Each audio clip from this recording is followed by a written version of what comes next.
Cita Contable, un espacio para emprendedores, pymes y empresas.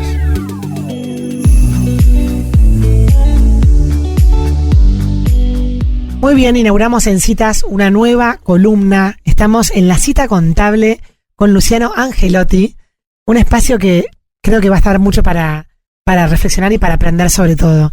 Bienvenido, Luciano, a este espacio. ¿Cómo estás? Bien, gracias por la invitación. Placer. Esperemos que nos veamos varias veces y que podamos responder las dudas o consultas que vayan surgiendo y que tienen que ver con los emprendimientos, los negocios o los comercios que todos de alguna manera siempre estamos participando en eso. Me encanta que para la primera columna traigas justamente cómo arrancar desde cero. Ese es el tema, ¿no?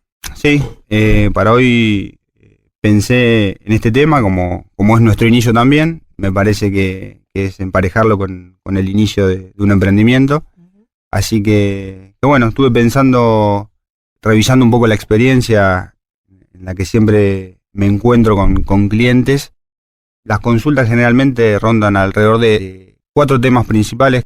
Los 4 temas principales, que para mí son como la pata de una mesa cada uno, y como para arrancar con las bases bien sólidas, son lo que llamo la estructura legal del negocio, o el vehículo legal sobre el cual se va a desarrollar el emprendimiento, el encuadre o la estructura impositiva que va a tener ese negocio, la estructura de costos, lo significativo que es trabajar sobre los costos hoy por hoy, y la estructura financiera que todo negocio debe cuidar, que es el combustible.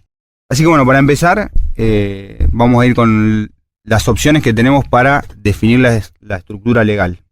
Como primera pregunta que nos tenemos que hacer en todo negocio es saber si ese negocio lo vamos a desarrollar solos o con socios. Y ahí ya se nos abren algunos abanicos. Si lo vamos a hacer solos, en forma unipersonal, y yendo de lo menos complejo a lo más complejo, la primera opción que se nos acerca es el monotributo, ¿sí? Que todos habrán escuchado hablar del monotributo. Y bueno, tiene obviamente algunos beneficios, como son que es simple, ¿sí? Por eso es un régimen simplificado, porque a través del pago de una cuota se pueden unificar el componente impositivo, el componente de obra social y el componente de jubilación, ¿sí? Previsional. Tendría que explicarle a alguien que nunca escucha hablar de monotributo esto que acabas de decir. Sí. ¿Qué quiere decir el monotributo? ¿Es qué? El monotributo es un régimen simplificado, ¿sí? Que lo que busca es incluir dentro del espectro de contribuyentes aquellos de menor envergadura de una manera lo más sencilla posible.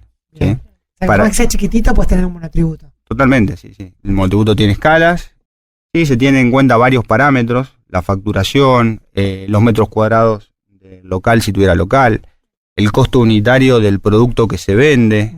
Hay varios parámetros a tener en cuenta para ver cuál es la categoría que le corresponde a cada contribuyente. Si no tenés local, ¿podés tener monotributo? Sí, por supuesto. Si viendo el garage de mi casa, ¿puedo tener monotributo? Podés tener monotributo.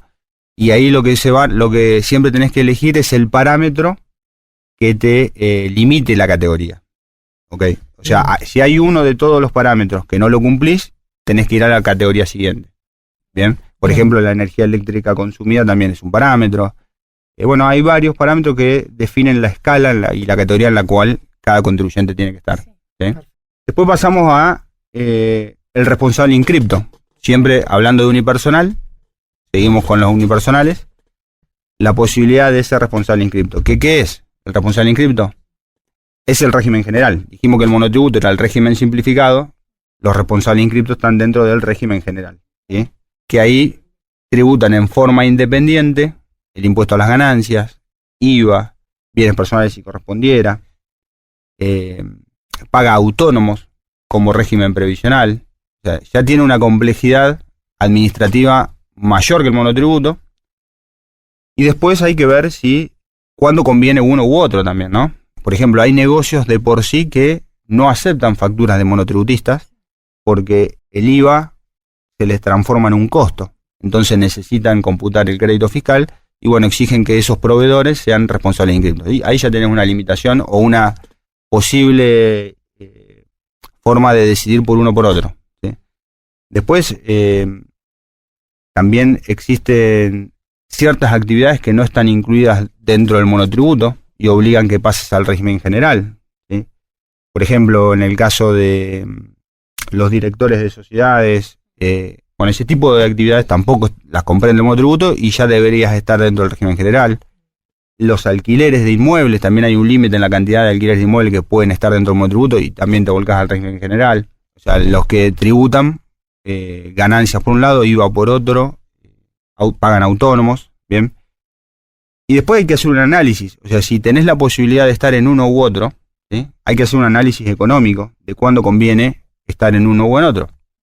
Por ejemplo, yo una gran división rápida que hago es si estamos frente a un servicio o estamos frente a la venta de bienes, ¿bien? ¿Por qué? Porque en general la venta de servicios, ya sean profesionales o no, tiene poca cantidad de compras. O sea, la posibilidad de computar crédito fiscal, que me estaría perdiendo por no ser responsable inscripto, es menor que alguien que está revendiendo bienes, ¿sí? O que incorpora dentro de un proceso productivo la compra de materia prima, ¿sí? Y ahí sí hay crédito fiscal que si sos monotributista te estás perdiendo, ¿bien? Entonces ahí hay que entrar en el análisis de tirar números, simular un periodo de tiempo X, simular volúmenes de compra, volúmenes de venta y ver cuál de las dos opciones es más conveniente, ¿sí? Pero igual, ya por lo que te escucho decir, primero siempre se arranca como monotributo y después, porque se evoluciona hacia un régimen general. Se da una evolución natural de crecimiento, claro. Sí. Y en general, salvo que haya una limitación de la actividad o del negocio, el arranque en general es por el monotributo y a medida que va transcurriendo los años, la actividad o el volumen crece de golpe, lo que fuere, empezás a analizar la posibilidad de pasar a responsable inscripto. Después ya pasamos a las opciones de sociedades, ¿sí? Y dentro de las sociedades tenemos, ahí ya cuando estás con otro, hay una que permite, que tiene la estructura jurídica de una sociedad, pero que la podés hacer en forma unipersonal, que son las sociedades por acciones simplificadas, las SAS, que salieron no hace mucho, y tuvieron dimes y diretes, o sea, tuvieron un momento de auge cuando recién salieron y todo el mundo hacía SAS.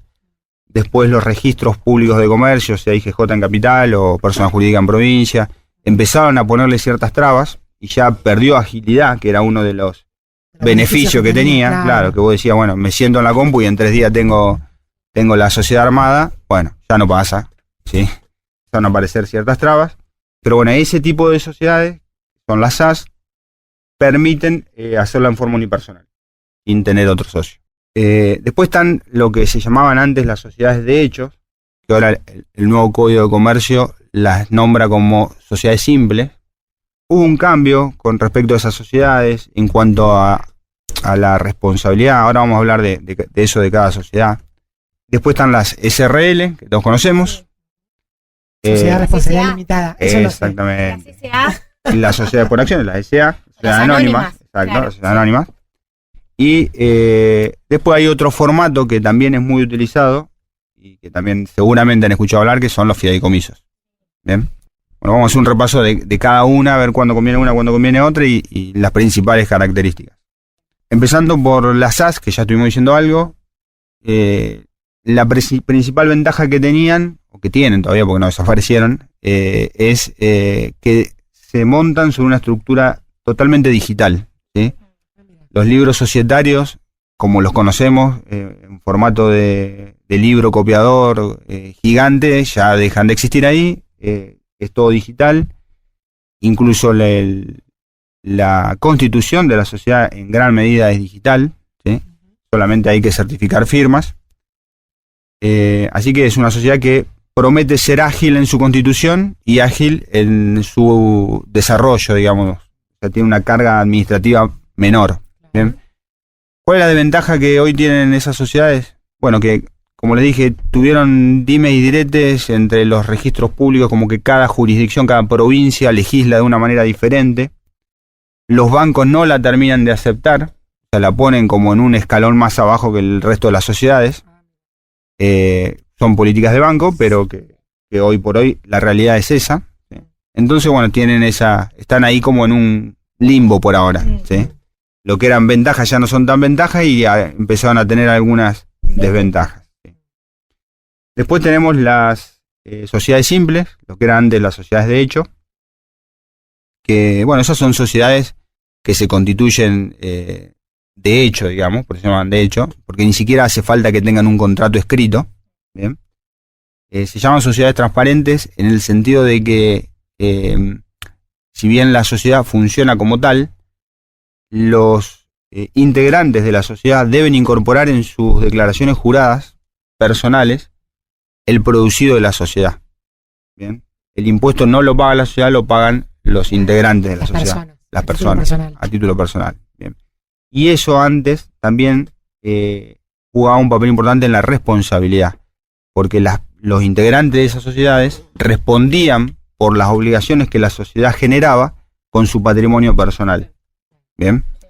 Hoy sigue siendo así, pero antes era en forma ilimitada y hoy es en forma mancomunada en proporción a la participación que tienen dentro de la sociedad. Si hay un contrato escrito, sí, y si no, es generalmente de palabra, o se entiende, si no está escrito en ningún lado y no hay ningún acuerdo, que es 50 y 50. ¿Bien? Se presume. Se presume. Si son 3, se divide en parte igual, claro. Después pasamos a las SRL, que ya tienen un poquito más de carga administrativa. Son sociedades que limitan la responsabilidad, a diferencia de lo que hablábamos antes. Estas sí limitan la responsabilidad al capital aportado, ¿sí? Y al patrimonio que tiene la sociedad. Acá voy a hacer una salvedad con respecto a la responsabilidad que muchas veces no se conoce y es importante que se sepa.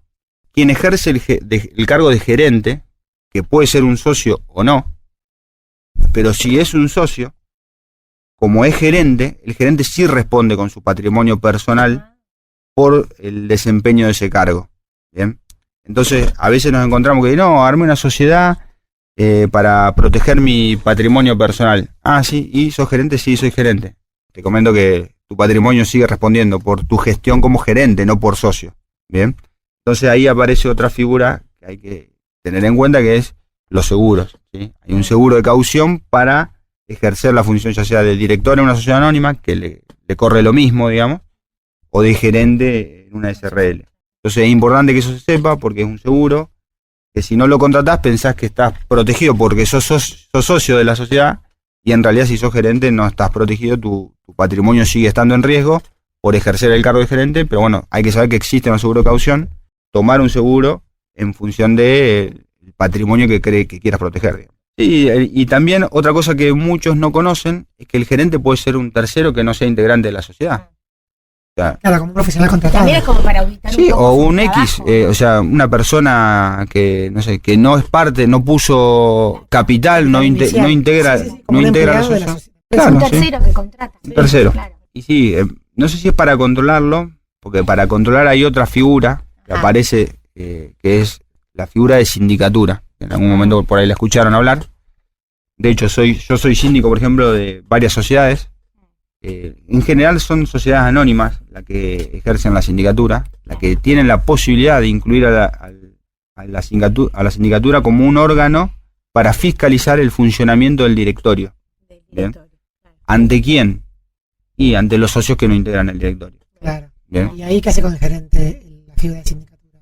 Controla la función del gerente. También. Sí, Claro. sí. O sea que puede controlar el directorio y el gerente también. Sí, pero es importante también entender que la sindicatura lo que hace no es controlar las acciones de gestión, si son más beneficiosas o menos beneficiosas para la empresa, sino que controla que esas acciones de gestión cumplan con la ley y cumplan con el estatuto de la sociedad.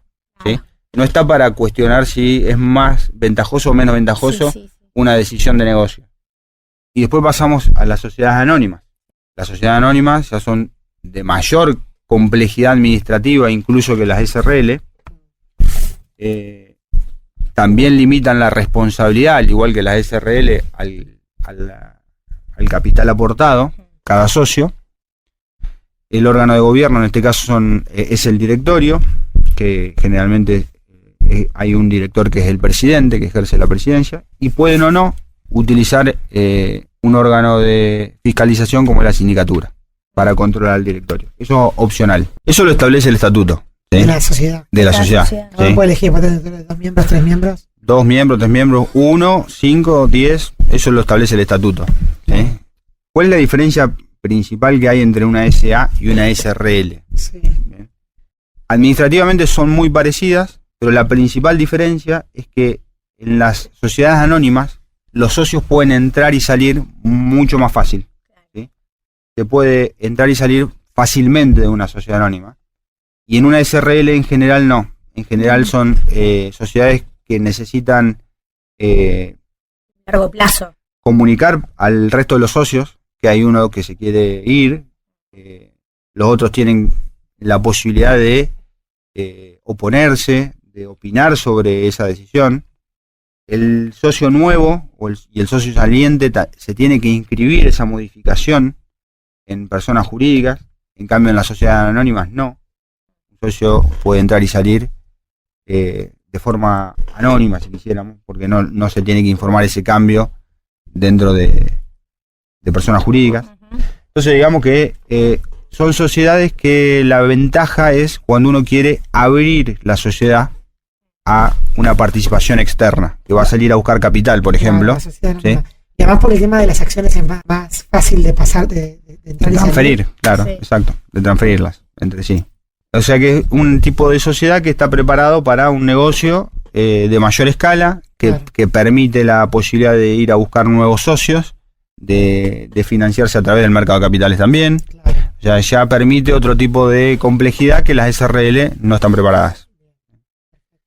Y después, por último, como estructura, dentro de las principales, hay otras, pero tras que las principales, está el contrato de fideicomiso. Y acá digo contrato de fideicomiso y porque no es una persona en sí, el fideicomiso, no es una persona jurídica como las sociedades, ¿sí? Es un contrato entre privados, ¿bien? Pero que sirve como vehículo para llevar adelante un negocio. Claro.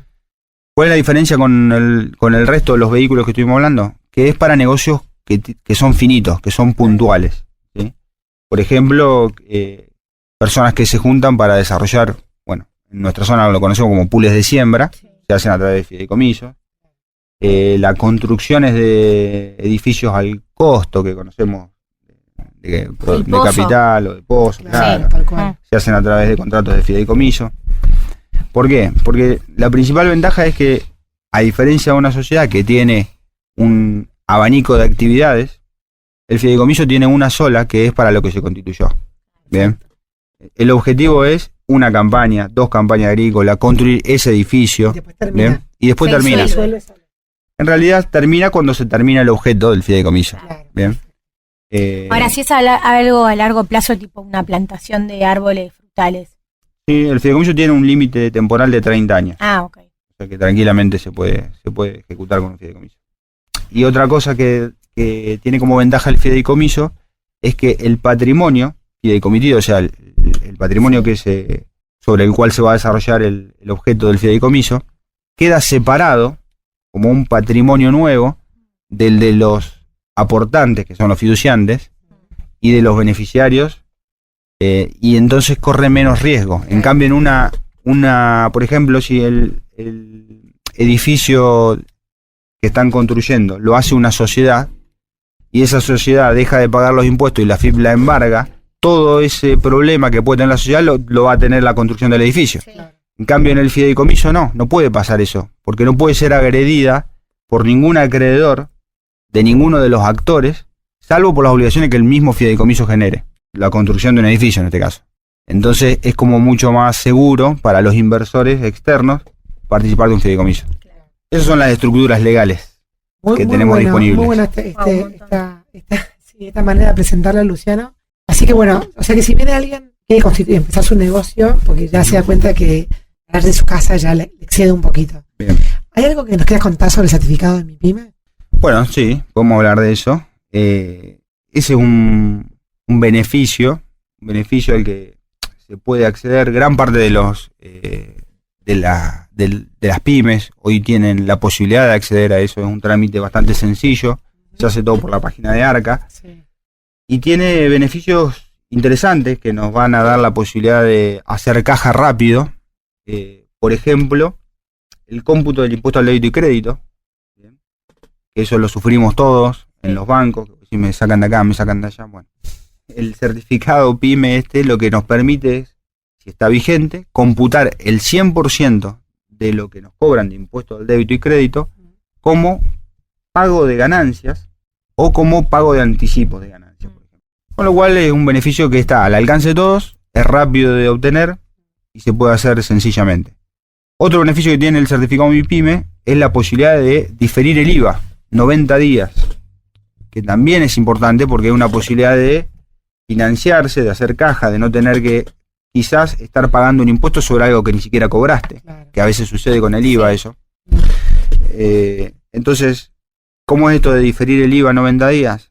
Las declaraciones juradas se siguen presentando en el vencimiento normal y habitual, todos los meses, pero el vencimiento para la presentación es en un mes y el vencimiento para el pago es 90 días después, lo cual nos permite también obtener un beneficio financiero por esa parte. ¿Qué es lo más chiquitito que puede ser? Puede ser unipersonal. Otra categoría. Claro. Sí. De hecho, por ejemplo, los responsables inscriptos, personas físicas, en general entran dentro del primer tramo, claro, que es este micropyme, después viene pequeña y mediana, y tramo 1, tramo 2, está dividido por tramos y por volumen de actividad. Claro. Sí. Muy buena, Luciano. Si alguien está escuchando esta nota y le surgen preguntas como a nosotras y quisieran contactarlos, ¿cómo lo pueden hacer? ¿Cuál es la manera más práctica para que recomendás? La más práctica es, o bien si están en Pehuajó se pueden acercar a nuestras oficinas que están en Artigas 673, acá cerquita de la plaza. Si no, se pueden conectar a través de nuestro Instagram, Angelotti y Asociados, o se pueden meter adentro de nuestra web, que es angelottiasociados.com.ar, y ahí pueden ver quiénes somos, cuáles son los servicios que prestamos, nos pueden conocer un poquito mejor, nos pueden dejar consultas por ahí. Mucha de esta información también la vamos colgando a modo de blog. Vamos a cargar también algunos recursos descargables para que la gente pueda, a través de un Excel, por ejemplo, simular si le conviene ser responsable inscripto o monotributista, lo que hablábamos antes. Espectacular. Bueno. Lo complejo hecho simple. Muchísimas gracias, Luciano, por esta visita en la cita. Bueno, gracias a ustedes por la invitación.